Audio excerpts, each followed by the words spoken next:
Hello and welcome to my podcast. I am here and I'm back once again. My name is Felicia Okoro and I'm a transition life coach.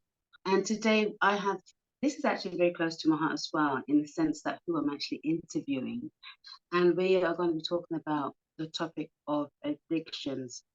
Now, if you haven't done so already, go and listen to the first podcast on addictions, and because we do a very wonderful overview on what addictions are, and some of us don't even know that we're actually addicted to something. So that's a good starting point. What we wanted to do was talk to someone, a very special someone, who has recovered from the throes of addiction. And you know what, like I always say, I'm going to hand over the floor to him. But before I do that, I want you to like, share, and subscribe if you feel that you are getting a lot of valuable information, edifying information from my podcast. Please share it with others, because the key is to help others in need who are going through a tough patch. This is why I'm here. Okay, I've done my rambling. I'm going to send it over to my drum roll, wonderful brother, Stephen Okoro. Hi, everyone. Yeah, like my sister told you, my name is Stephen Okoro. And yeah, I hope what I'm going to share is helpful to you. Yeah, I'm just ready to share. So let's go.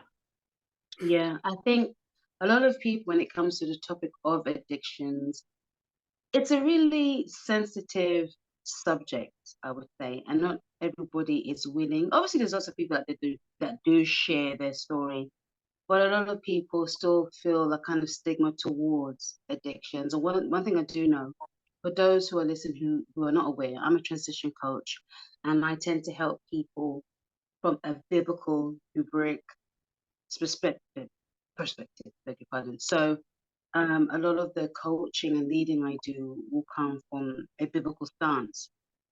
And there's a lot of lovely resources you can go to that will help with addictions. And it's just about hearing somebody's story, because I know there'll probably be a few listeners who would feel like, probably I can't get through this, or why do I keep going back to this particular addiction? So I guess the first question I would throw at you, um, give us your experience. What was it you addicted to? When did it all begin? Oh, that is a very loaded question. All right. I was addicted to cigarettes. That's one thing. But I also had a pretty healthy sex addiction. Yeah.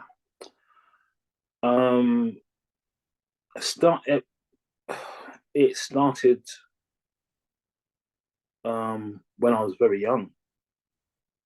Right.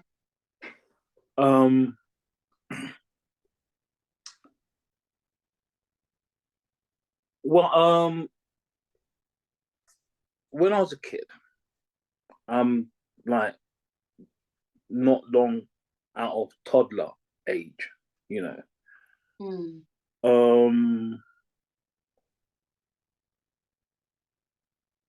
I came across a book called The Joys of Sex. It's an old book and handwritten drawings in it and everything. And I remember as a child, those drawings fascinated me. And,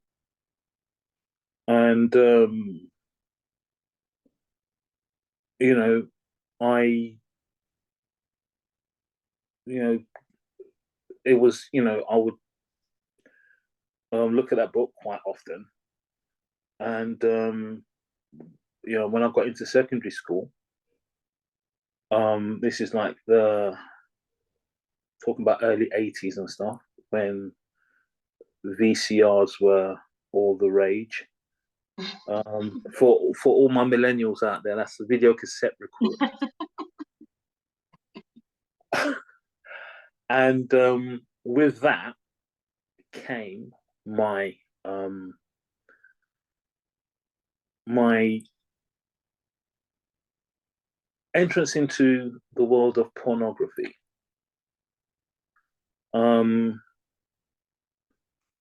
I would watch a lot, and when I say a lot, I mean a lot of porn. Like when my friends at school, we would be like trading videos and stuff, and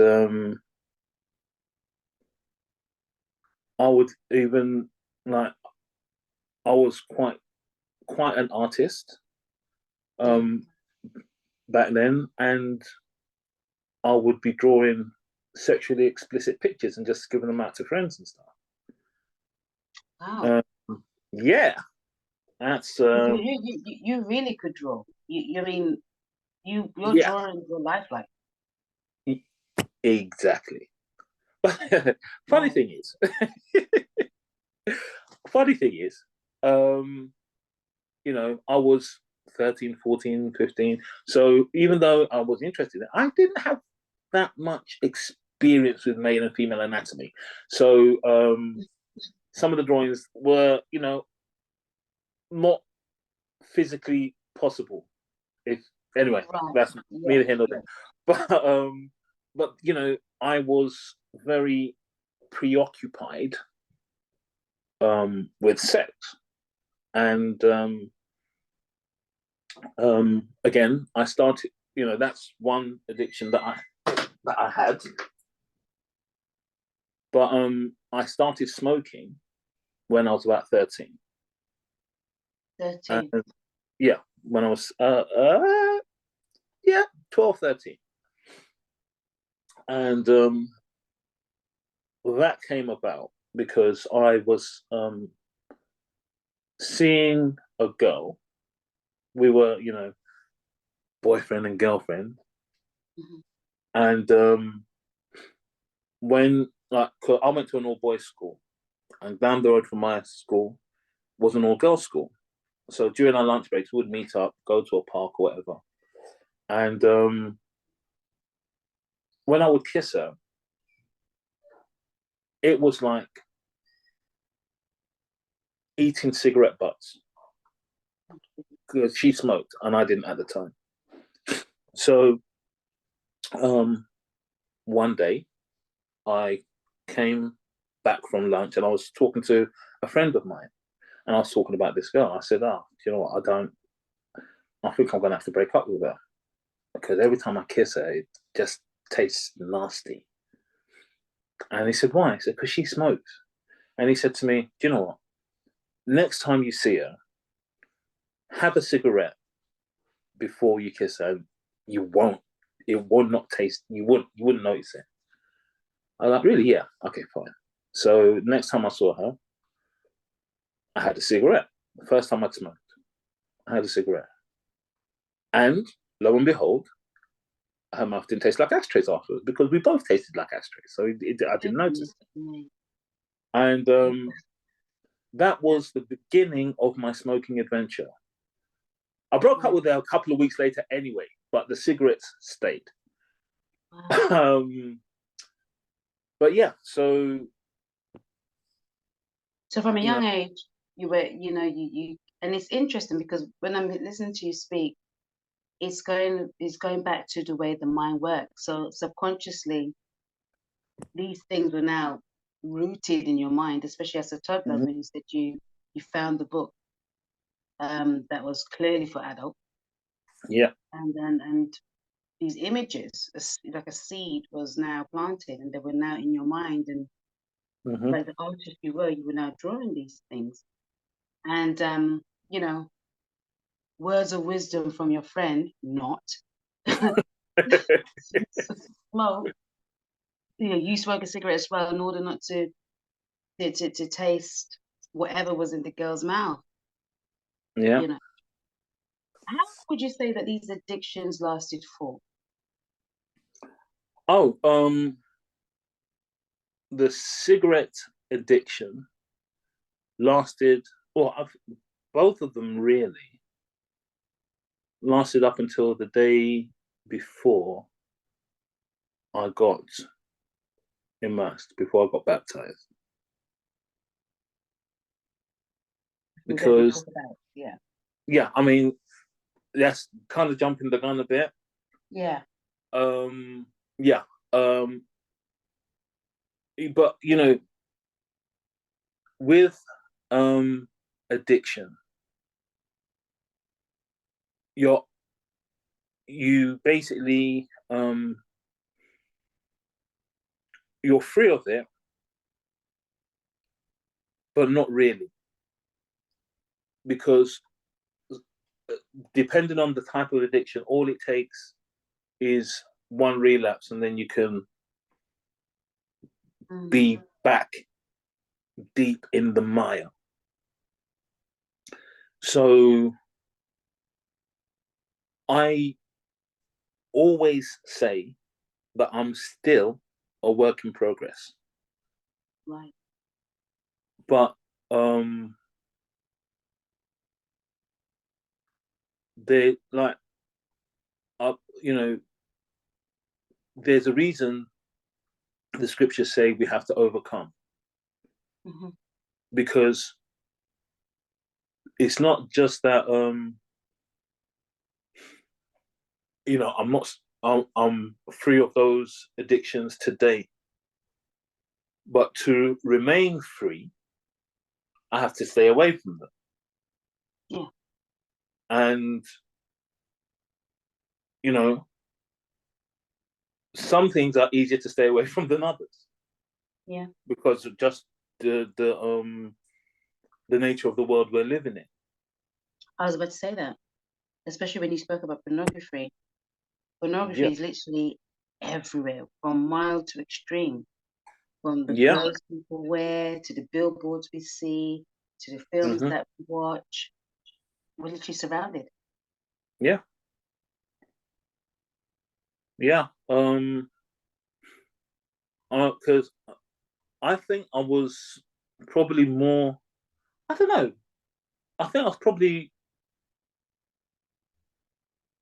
more addicted to pornography than I was to cigarettes in a way. How do you explain that?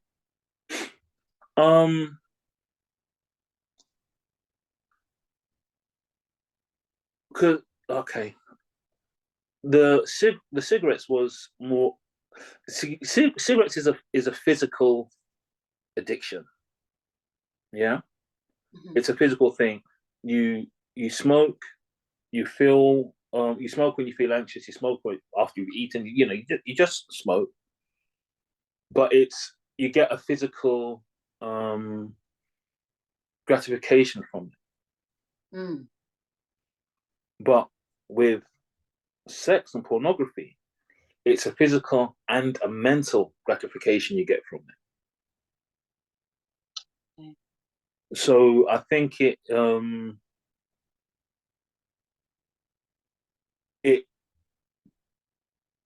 and you know it touches deeper than just a physical need for a cigarette. And that's why it's also, I think, more dangerous, more insidious than just a simple nicotine addiction. Because when you when I mean, there was a long period of my life when I didn't go a day without watching some sort of porn. How would you feel if you know, in that period of time that you were in, if you was to go a day but watching porn, what was the feeling like? I can tell you, because there was never that day. Oh, wow. Yeah. I like from the time okay,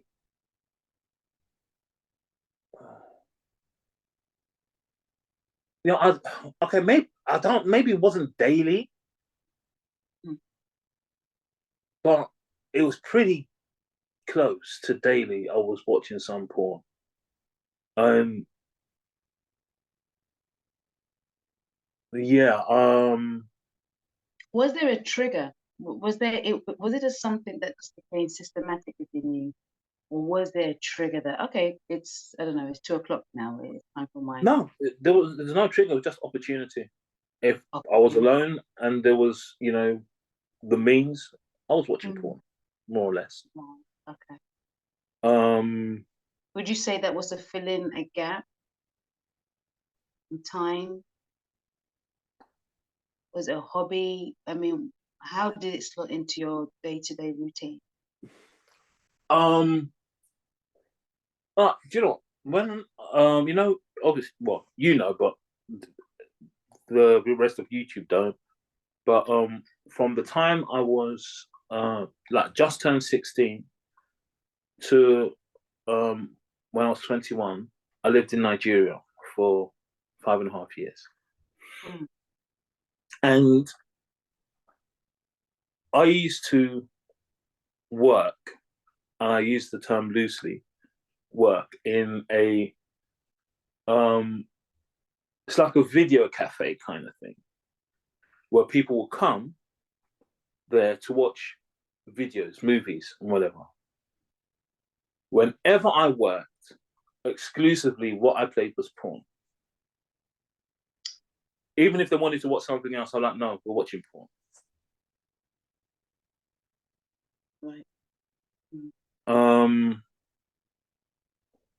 when I was, I was in, when I came back to the UK, I spent a year doing a course um, I was doing an art history course. I dropped out of it eventually, but I was doing an art history course in University of East London. I had a video TV in my room. I used to lock myself away in there, porn, and the sound of music, but that's beside the point. But porn. Interesting combination.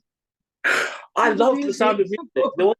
No, I mean, there was a time I watched that a lot. I really loved it. I don't know why, but Mm. that was if I wasn't watching porn, it was sound of music. I don't know why.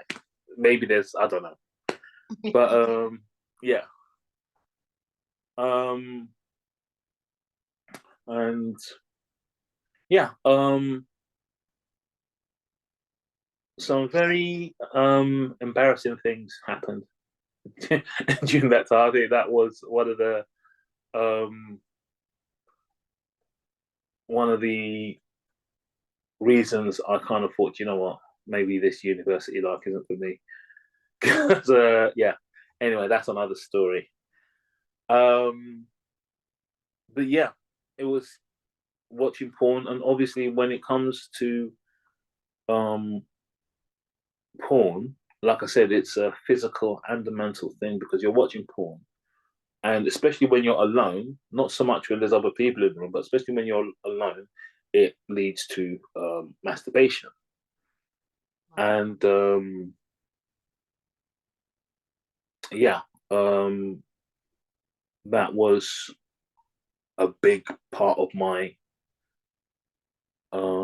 addiction was the sexual gratification part of it. Right. So, and it really kind of soured. I'd say it gave me a very I'm trying to think of the word here, a very skewed view of sex because you know when the majority of your sexual experience is pornography, things that you see on these videos, you think you equate with real life when it's nothing like it, really. So, until I got into a proper relationship with a woman, I I, like I said, I would try and emulate the things I saw in pornography. And I remember I had a conversation with a friend of mine. We were talking about pornography. This is when I was in my early 20s. And I remember saying, this is how messed up I was. Because I had started, like, pornography became a thing really when I was in my early teens. So I thought people watching porn in the early teens was the norm. So I was talking to a friend of mine, and I said, "Oh, do you know what? So if I have children, so my boys know how to have sex properly. By the time they're 14, I'm going to sit down with them and watch porn with them so that they know how to treat a girl." That's the kind of nonsense I was thinking of back then.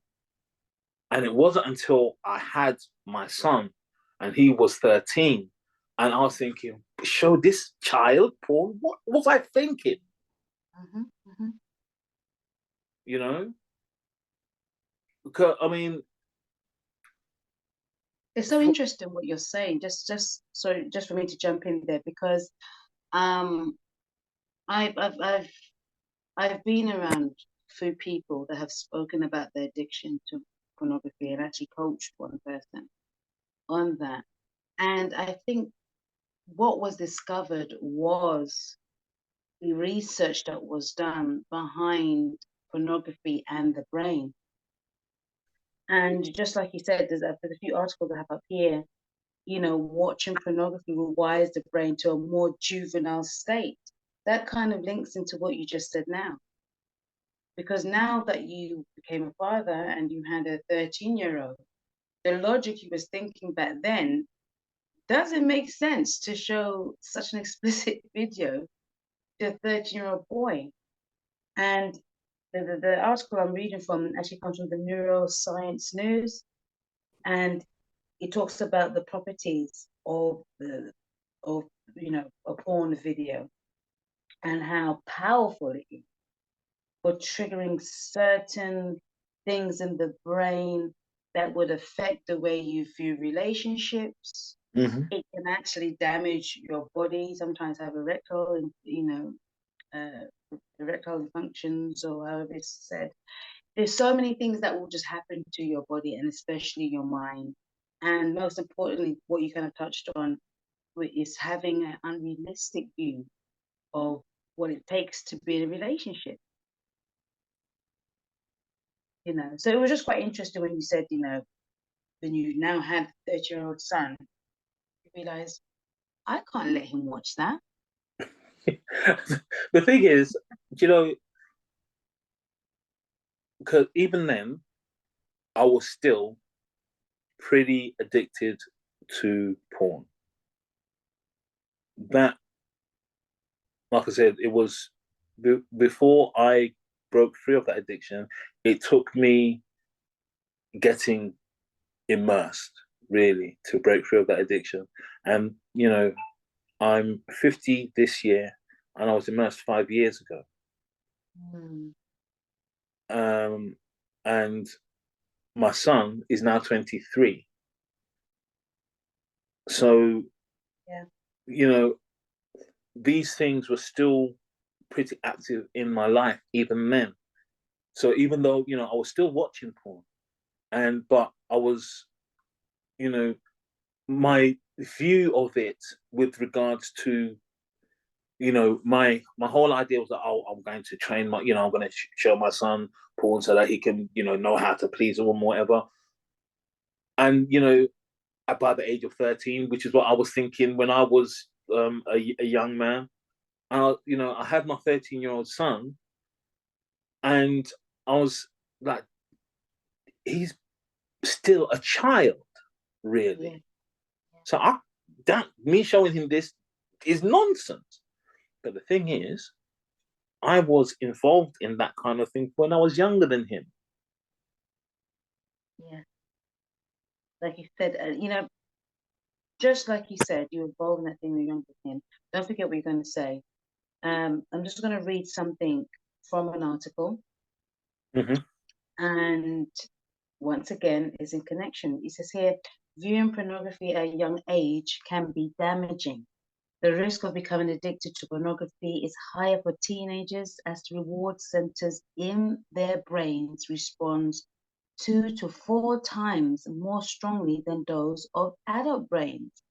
According to psychological, Psychology Today, teenagers are teenagers who are exposed to sexual content are more likely to have sex at a younger age, and early exposure to pornography is a risk factor for sex addictions and other intimacy disorders.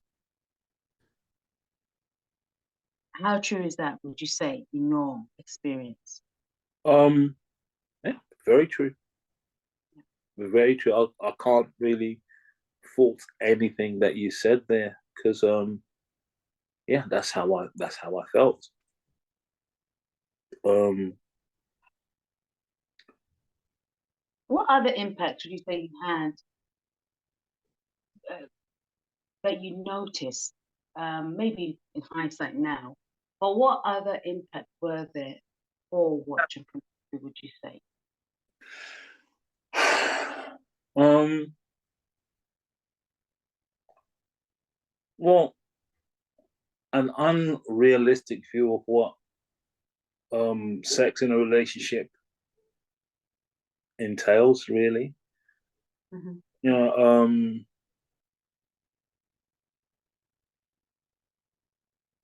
I was always more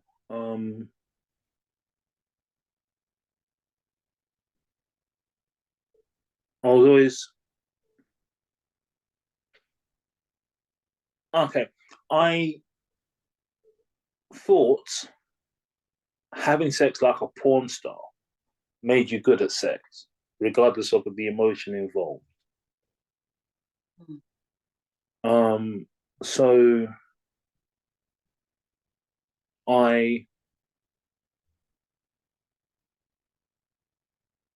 you know, I was very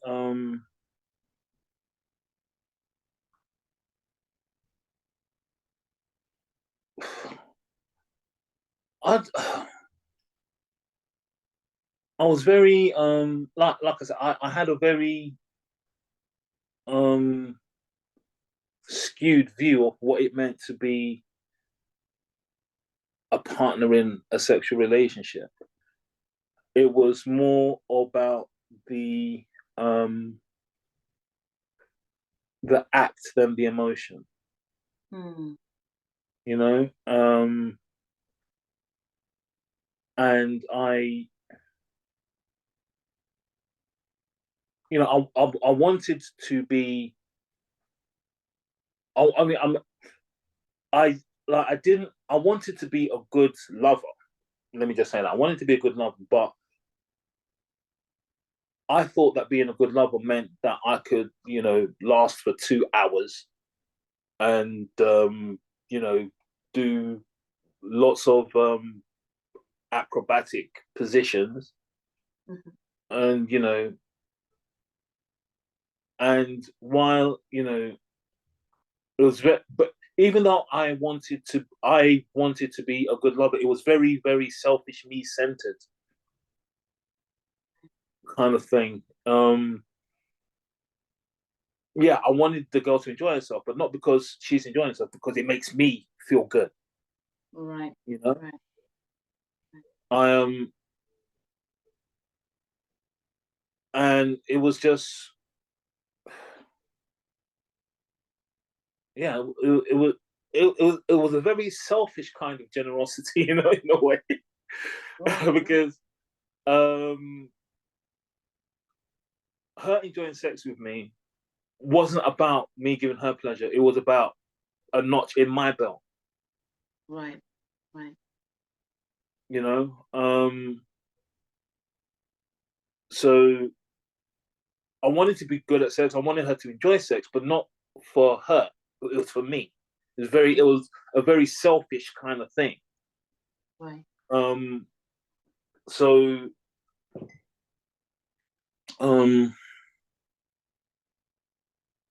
yeah. Yeah, because I mean, I think what you're saying makes perfect sense. Because I think it goes back to the study of viewing pornography rewires your brain. It kind of links back to when you spoke about how basically pornography rewires our brains. If you're watching pornography at a great rate, it does something to the brain. And there's so many information out there on the internet if people listening wanted to find out more about that. And like you rightly said, it influenced your relationship. So it made you more of a selfish person. It was more, I guess it goes back to the whole self-gratification as well. There's another aspect of it Mm-hmm. where it was just about you feeling good about yourself rather than the person that you're with. Yeah. So, I mean, moving on from that, because I think you've explained very well the thought process and where your mind was at. At what point did you say, you know what am I doing? I'm done with this. At what point did you get tired? Okay.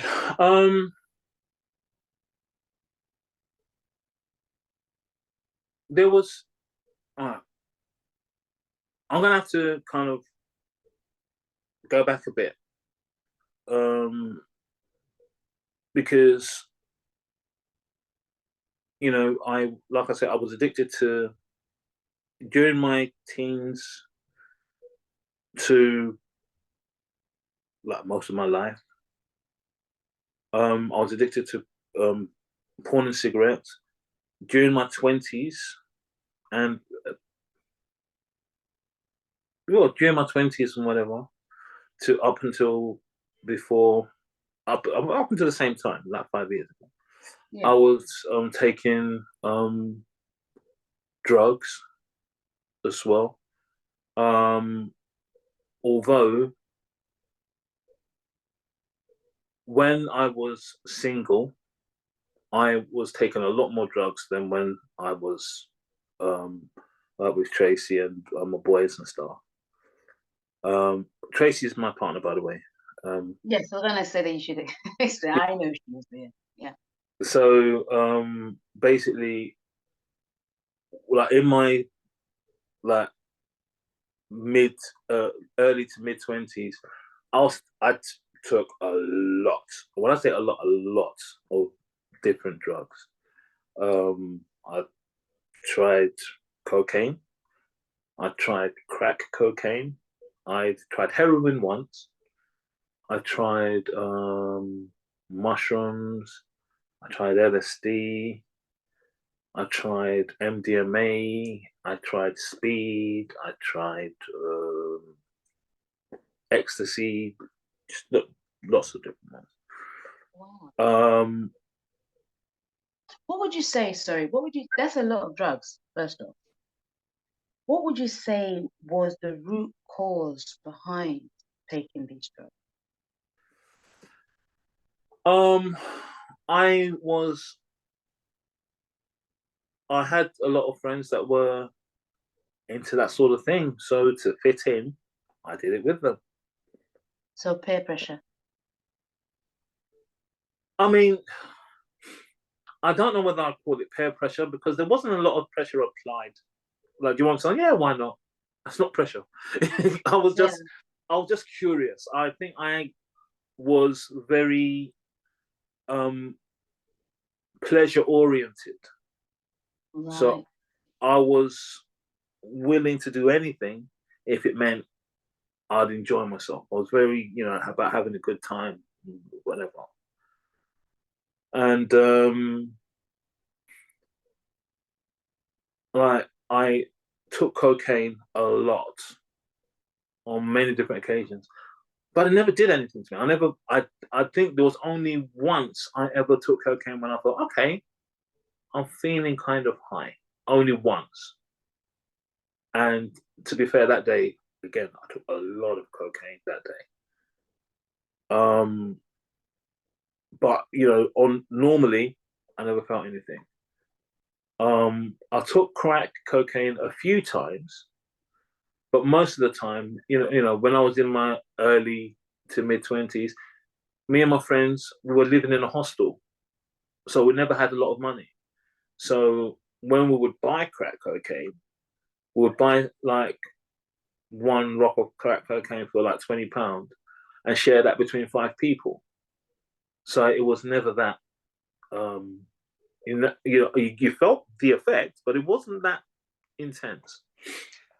There was one time, however, I took crack cocaine with a guy that I knew from before, and we pulled our money together and we bought a £50 rock of crack cocaine,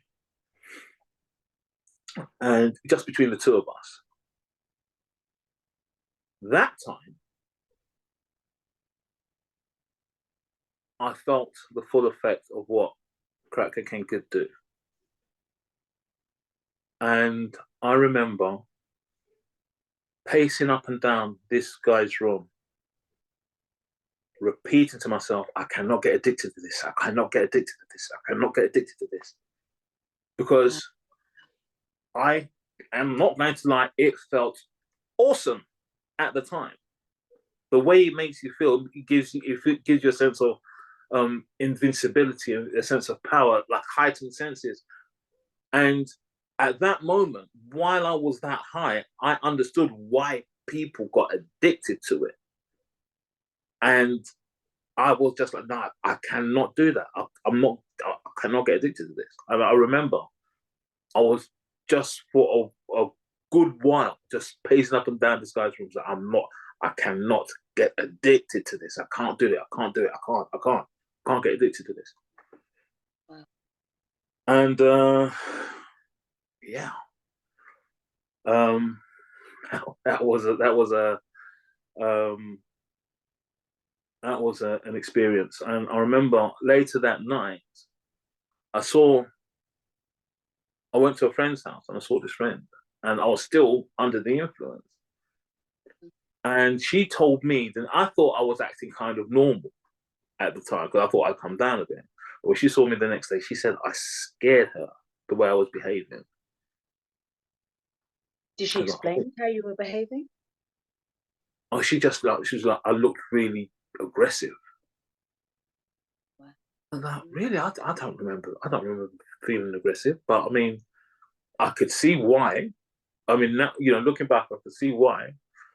Just from the way I was behaving because while I was walking up and down, pacing up and down this guy's room, the pacing looked like I was looking for someone to fight. Oh, wow. And because I was walking up and down, shoulders hunched, arms flexed, hands in fist. I'm fighting myself. Like, I cannot get addicted to this. I cannot. And so I could see why she would have thought that I felt I looked aggressive, because, like I said, it makes you feel kind of invincible. Like, that nothing can harm you, nothing can hurt you. And it probably comes out in your demeanor. But yeah,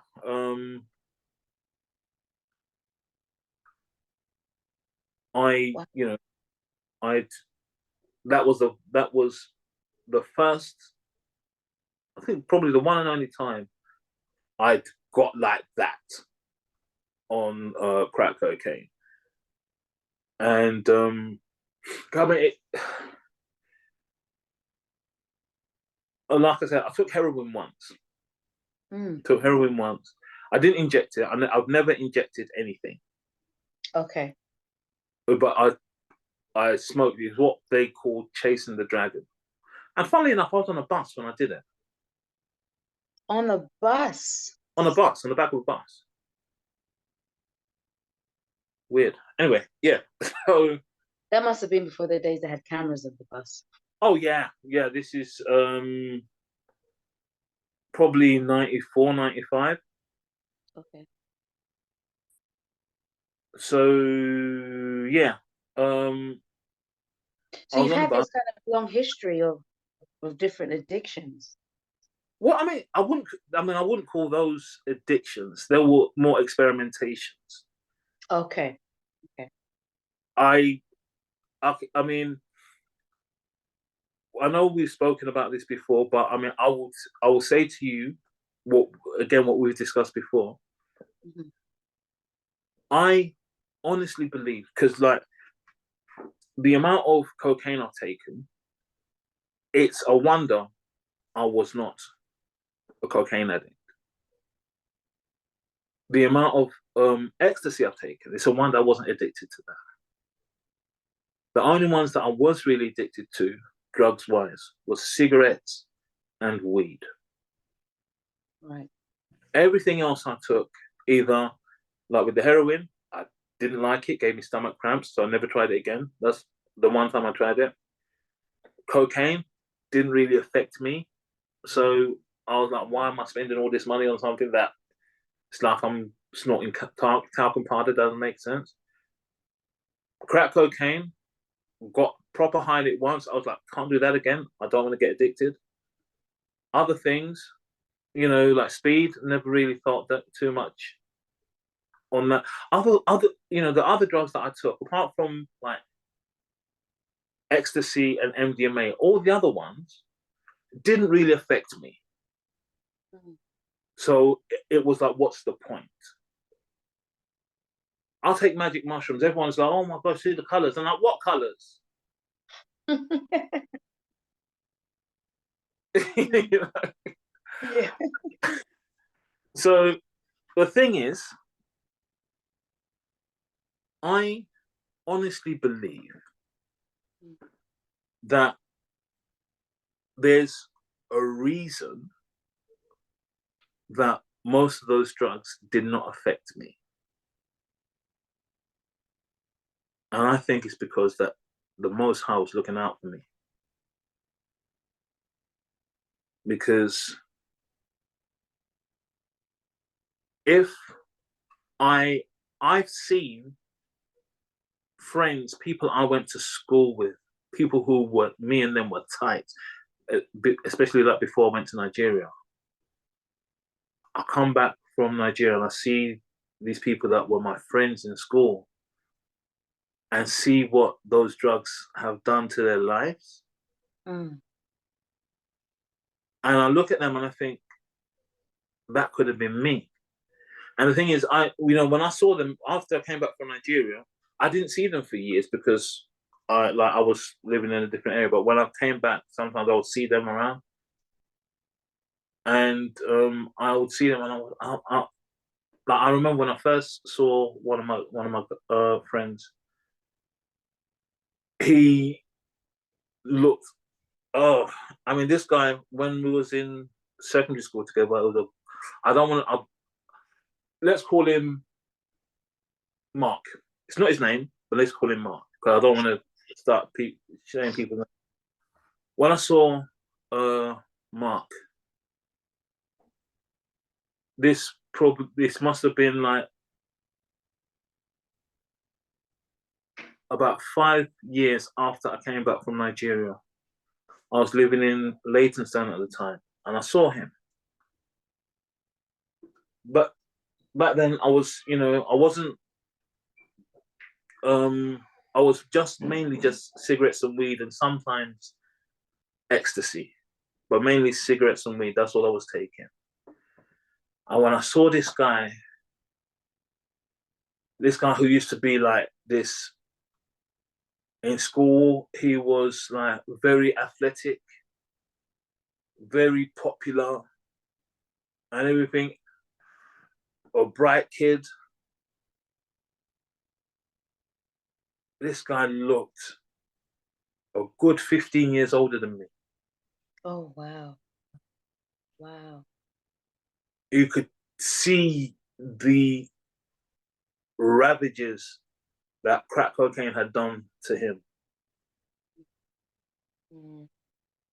And like another guy I saw, this guy, because of his addiction, I remember the first time I saw him, a friend of mine came to my house, and when he got to my house, he was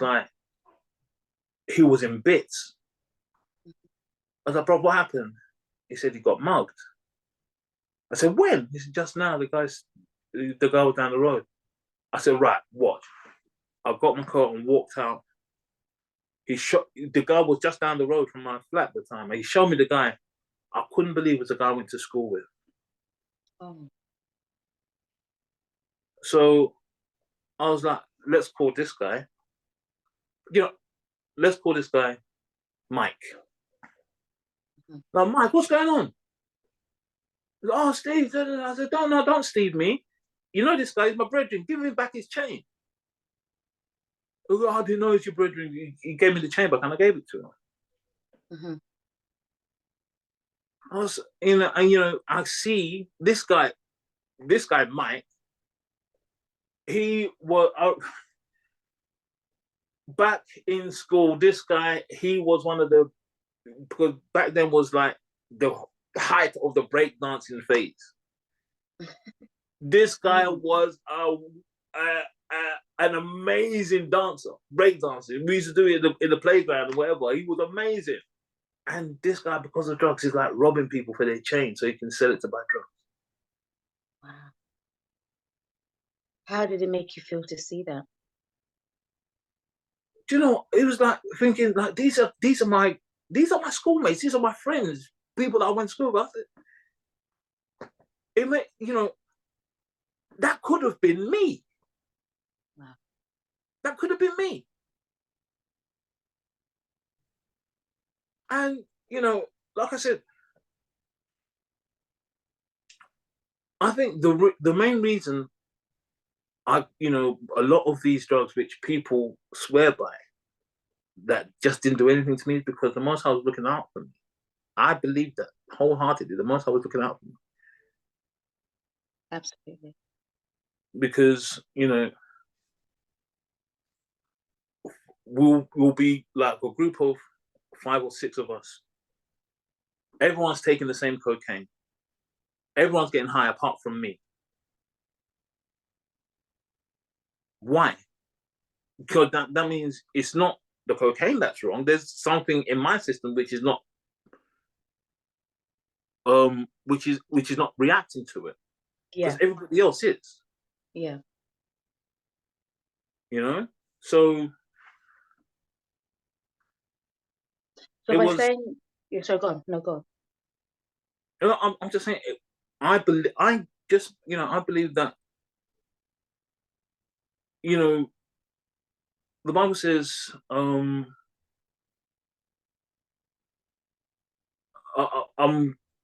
paraphrasing here, but you'll not be tested beyond what you can endure.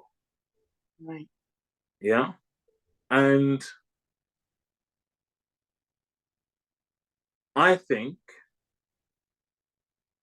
that the Most High protected me by just making those substances not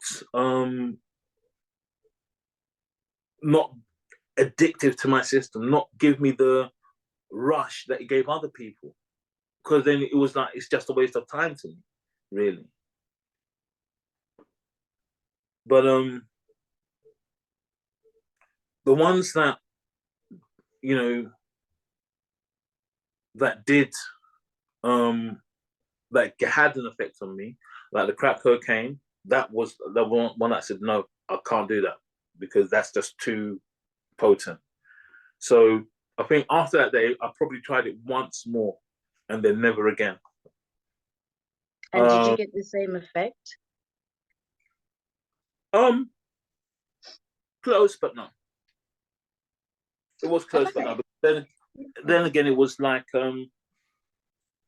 most of the times when I've had crack cocaine, there had been a lot of us buying a little bit and sharing it between us, so it kind of diluted the effect.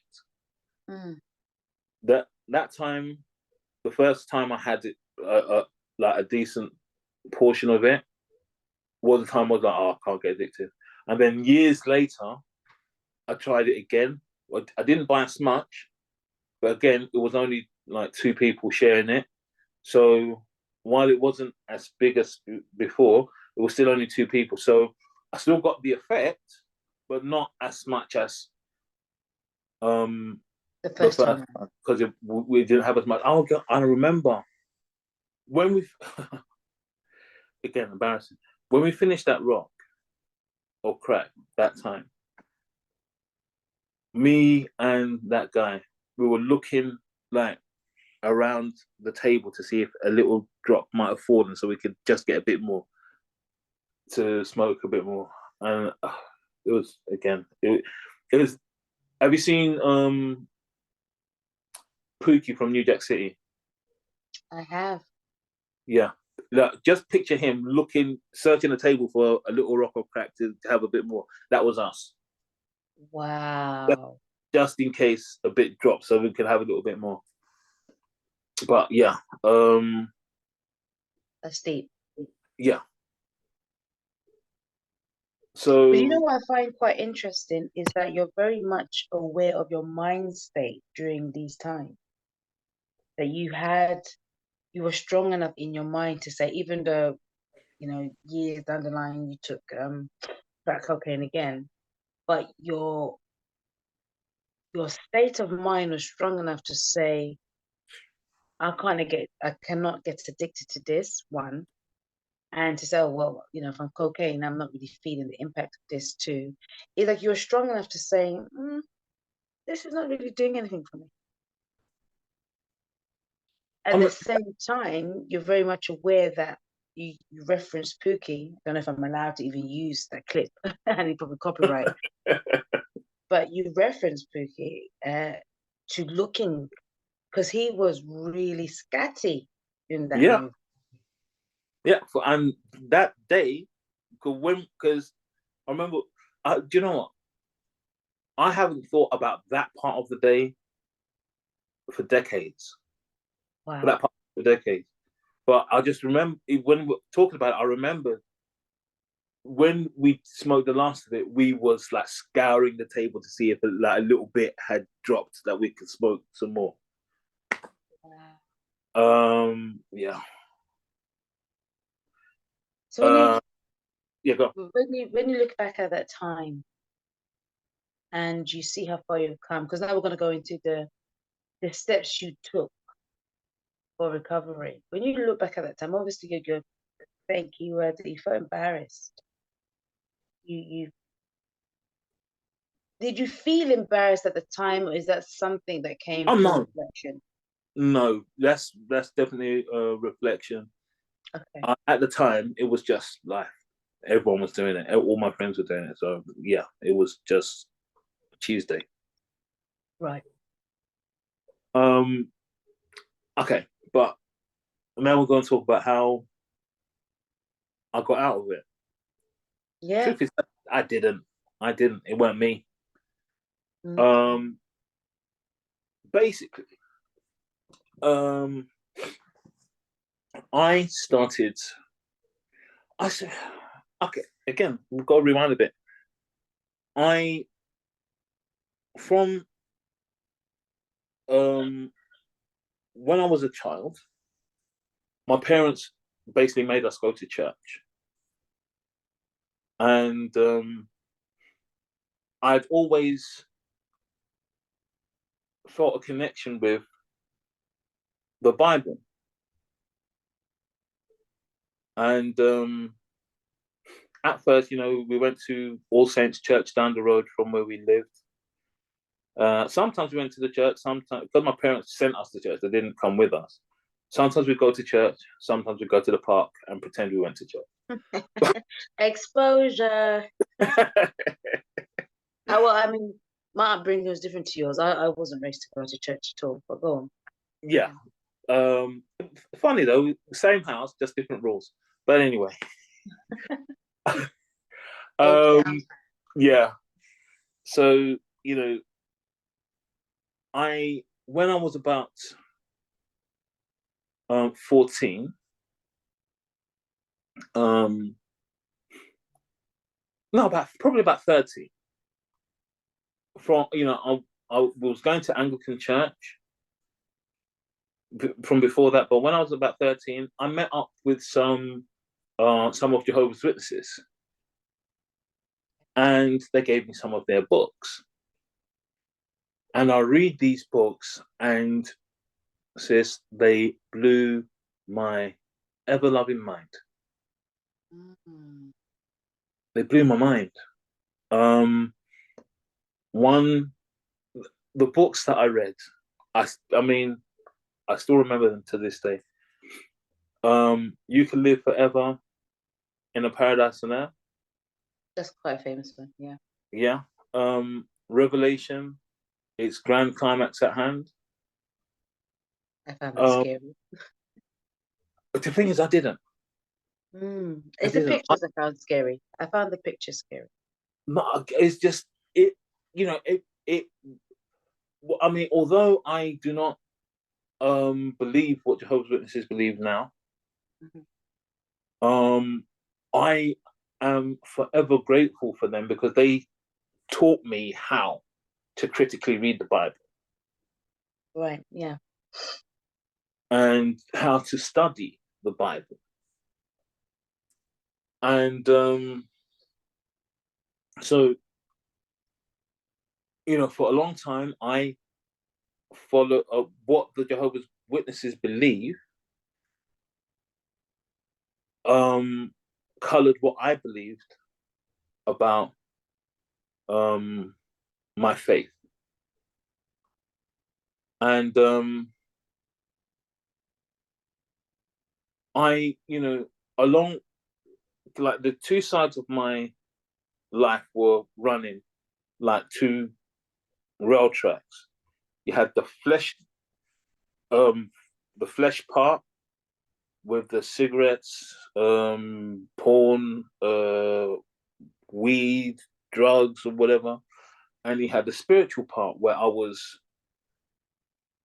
trying to learn more about Elohim, about God.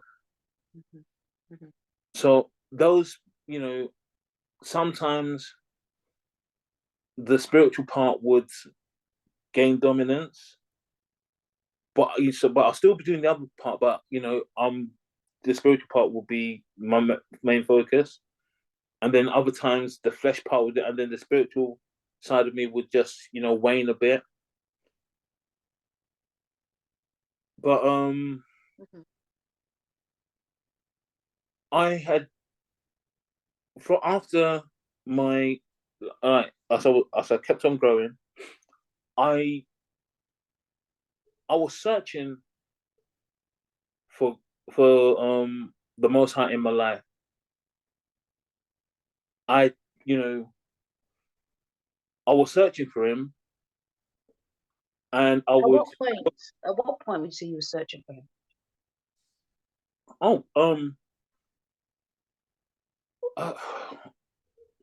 Okay, like for instance, I remember when I was still going to the All Saints Anglican Church of England.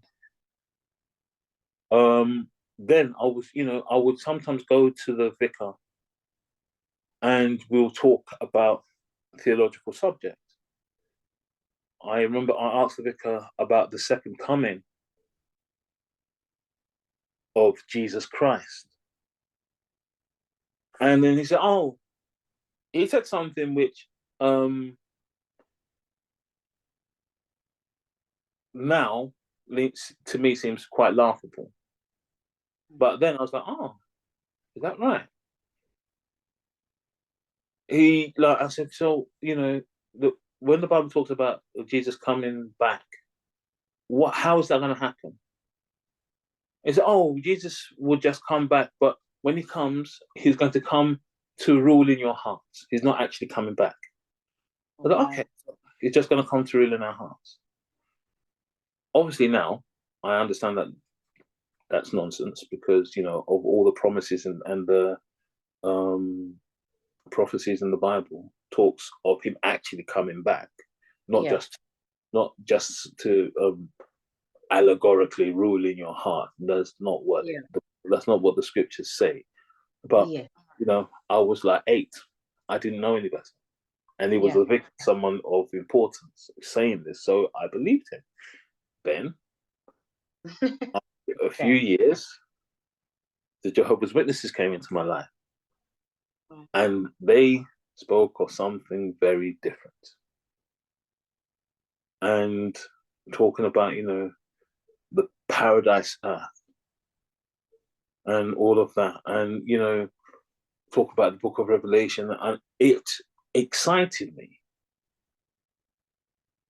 So for a good couple of years, a good couple of years, I identified with Jehovah's Witnesses.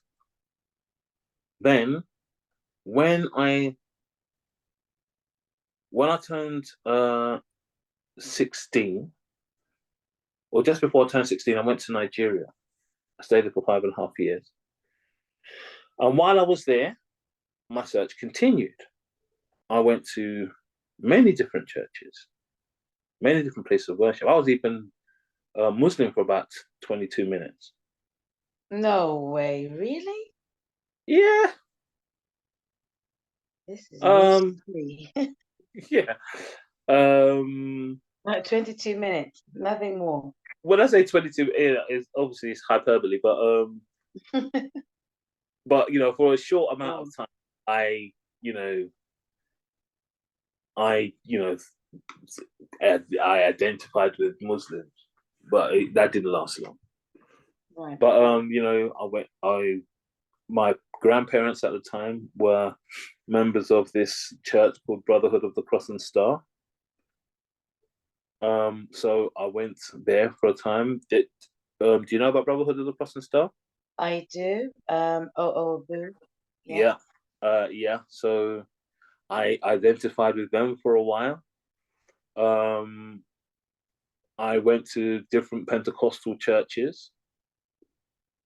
I, I, I was always looking for something, but I kept on, I'll go into this place and I think, no, that's not it. And then I'll kind of go back to Jehovah's Witnesses.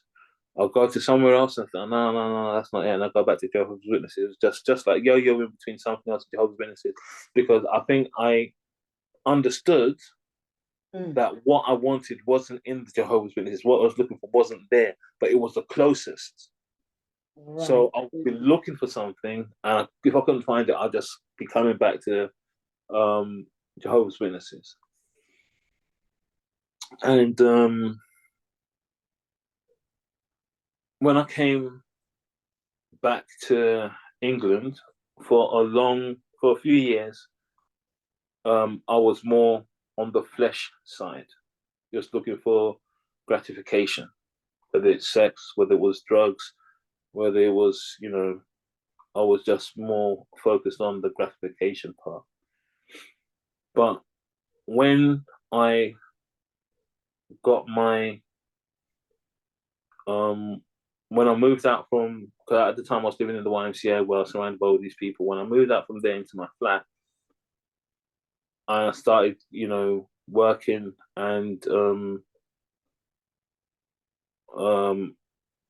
I got into my relationship. I was more, it was more of an even keel again, the flesh side and the spiritual side. I would be looking for the spiritual side, but I was also gratifying the flesh side. There was one, there was one, I call one community where I was thinking, I was more like, I know what I believe, and I want to find somewhere that believes what I believe. And there was this place called the Biblical Unitarian Church. And I was like, they believe almost what I believe. But they, a lot of what I believed, they believed, but it was totally opposite. I don't want to bring that up here, but anyway, it's just totally opposite. But then I started getting into the truth. I started watching um, like Hebrew videos. Right. I started watching like Kingdom Preppers. That was a big one. And it was, I finally was watching and listening to stuff which basically felt right for the first time. It felt right. It felt like I had everything that I had read up until then, everything that I had gleaned, everything that I had believed was coming. It was finally something that I could, relax and just draw in. Right. Because you have to. I was still in my fleshy side as well, but my spiritual side was starting to come to the fore. So when you say you're in your fleshy side, is that to Still, do with still watching porn, still smoking cigarettes, still smoking weed and everything. But I was, my search for my spiritual side was gaining ground. It was starting to pull ahead of the fleshy side. Right. And I remember I was watching a Kingdom Preppers video. I was having a bath.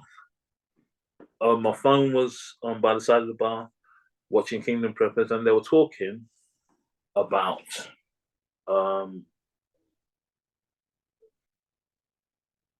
Israel, about Yasharal when they were in the wilderness,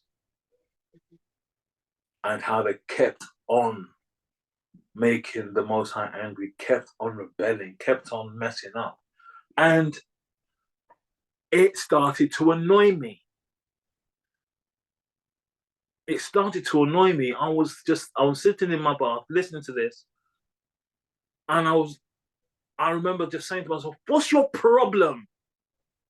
Why can't you just obey? Yeah. Then a voice in my head said, what's your excuse? Wow.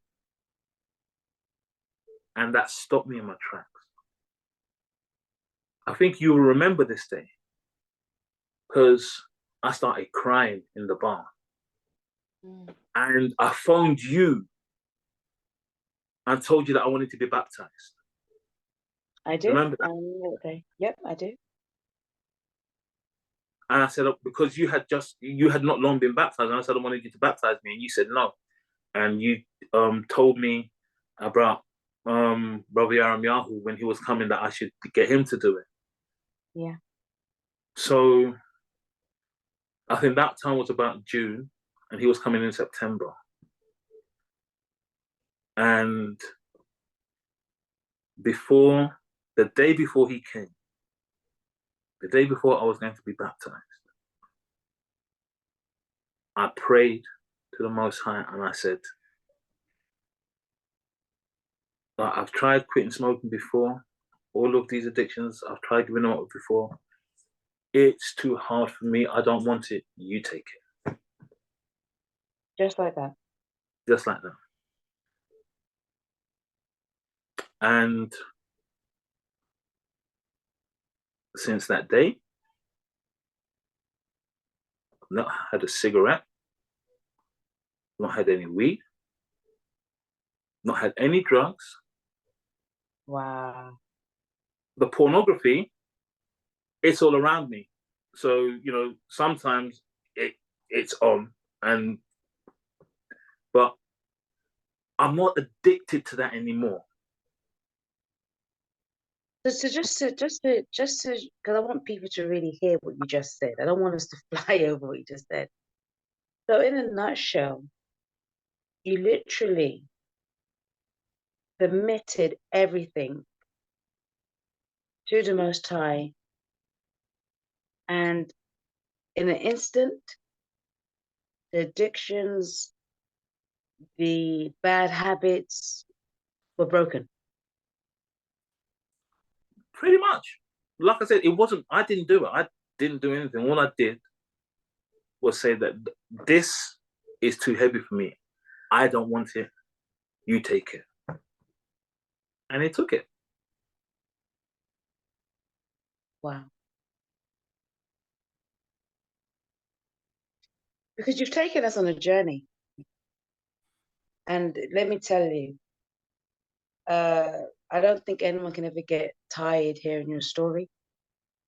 You've taken us on a journey from when you were little, and you've given us an idea of where certain roots were planted, or certain seeds were planted and grew roots, from porn addiction to cigarettes to the habits you had with taking drugs just for the sake of it, just for pleasure, and to you seeking the Most High, which in itself is the steps of recovery. But in that time when you were seeking Him, you were still battling with the pornography, with the cigarettes. And then it reached that pinnacle moment when you said, you know what? This is too heavy for me. You were in the bath. You were actually having a critical, overly critical opinion on the Hebrews from scripture. You were listening to something. What's wrong with you? And then you got a reality check in the bath.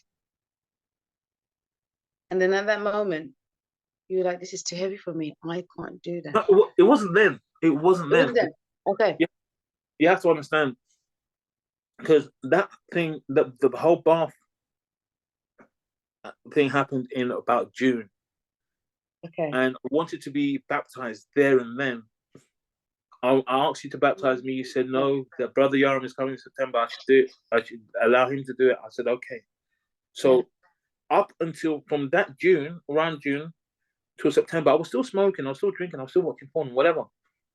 But the day before I got immersed,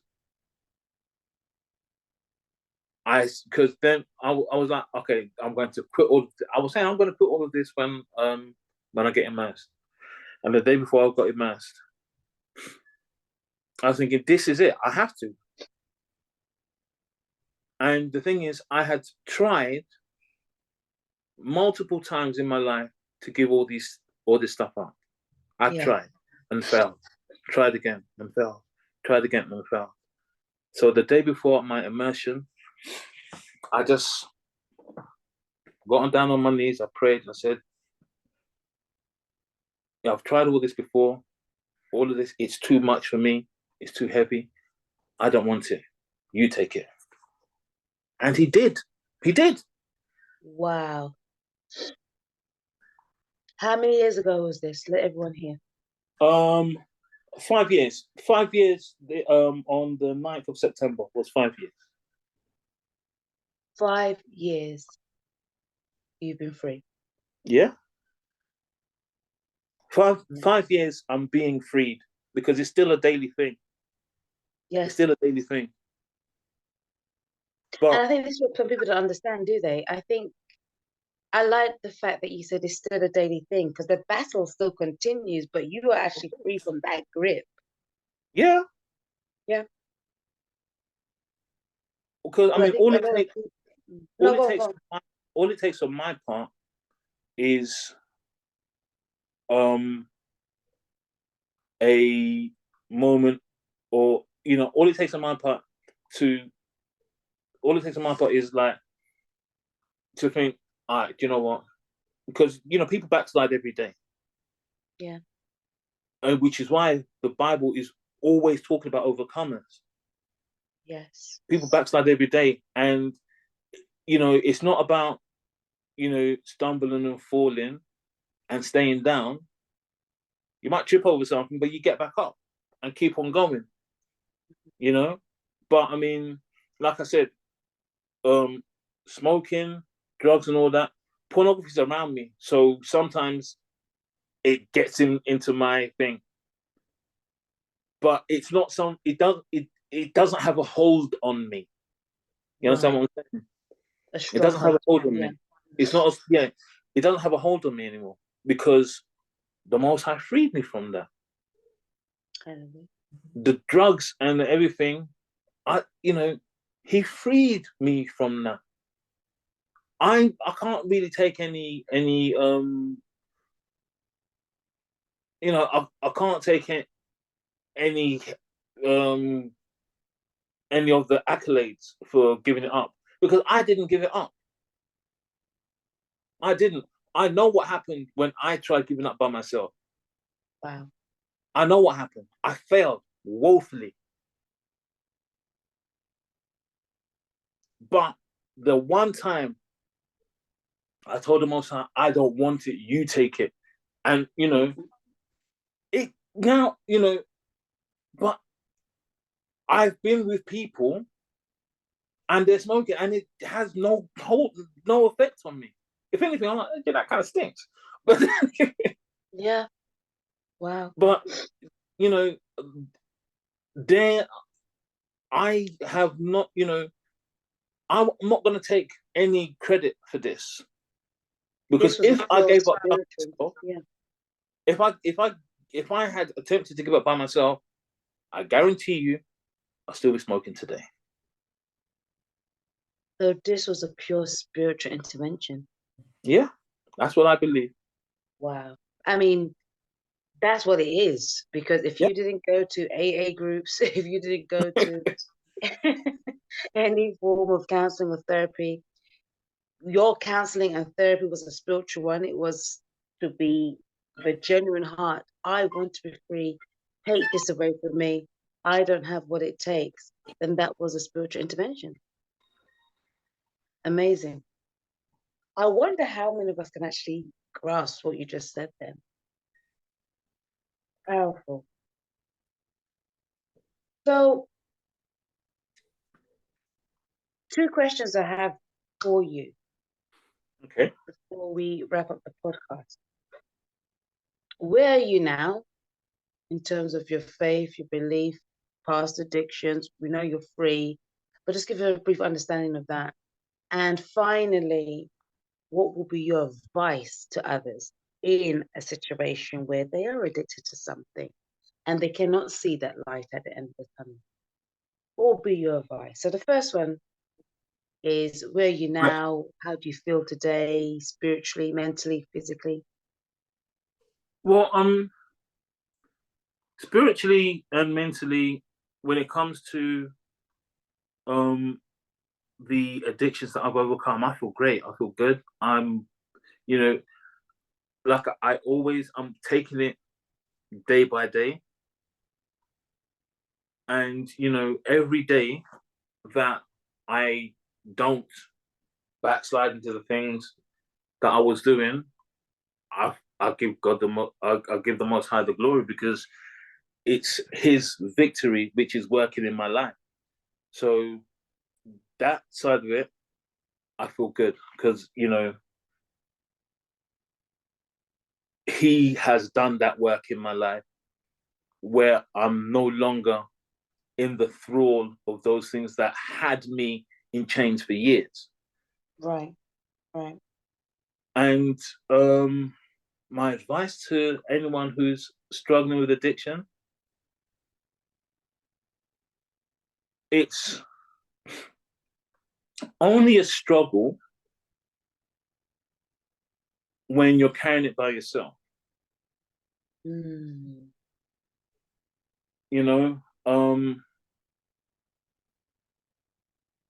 I was in the throes of my addiction, it was just me.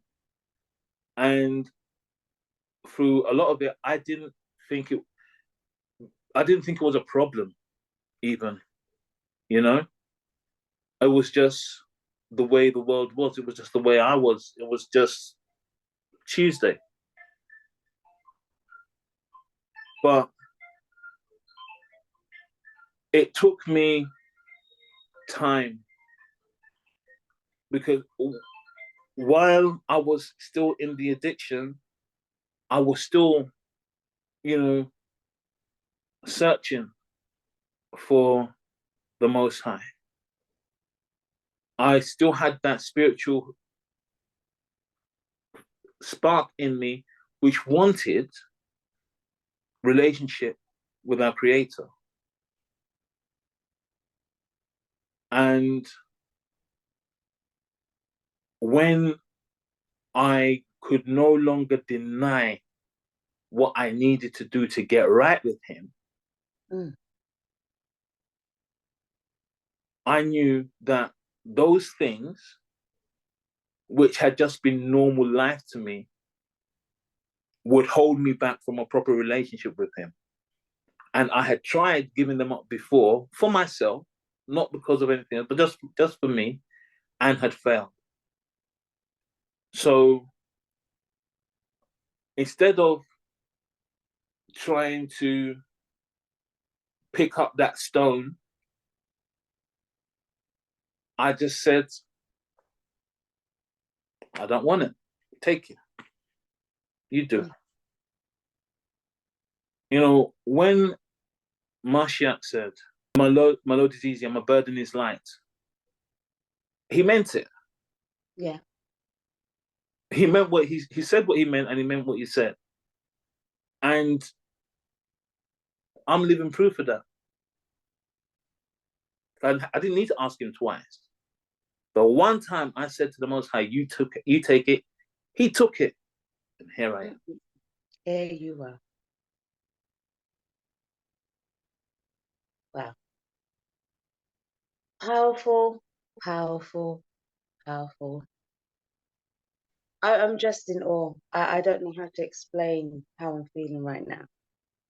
And I think this is something that a lot of people need to hear, old and young.